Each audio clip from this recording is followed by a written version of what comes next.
Hello friends, welcome back to one more mini blog. So ఇది వచ్చేసి మా ఇంట్లో సండే స్పెషల్ వచ్చేసి మటన్ కర్రీ.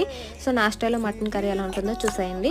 ఫస్ట్ అయితే ఆయిల్ హీట్ చేసుకోవాలి. ఆయిల్ హీట్ అయిన తర్వాత ఆనియన్స్, పచ్చిమిర్చి, కరివేపాకు వేసుకొని బాగా మగ్గనివ్వాలి. సో మగ్గిన తర్వాత నీట్గా వాష్ చేసి పెట్టుకున్న మటన్ వేసేసుకొని, అలాగే పసుపు, సాల్ట్, అల్లం వెల్లుల్లి పేస్ట్ వేసుకొని ఇలా కొంచెం వాటర్ బయటకు వచ్చే వరకు మగ్గనివ్వాలి.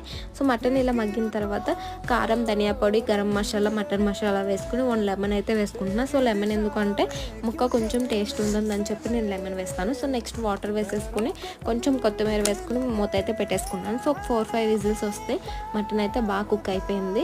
చూడండి, మటన్ కర్రీ చాలా బాగా వచ్చింది. నిజంగా చాలా గ్రేవీతో చాలా బాగా వచ్చింది. సో మా వాళ్ళందరికీ బాగా నచ్చింది. చూడండి, ఇక్కడ ఫస్ట్ అయితే బావికి ఇచ్చాను టేస్ట్ చూడమని.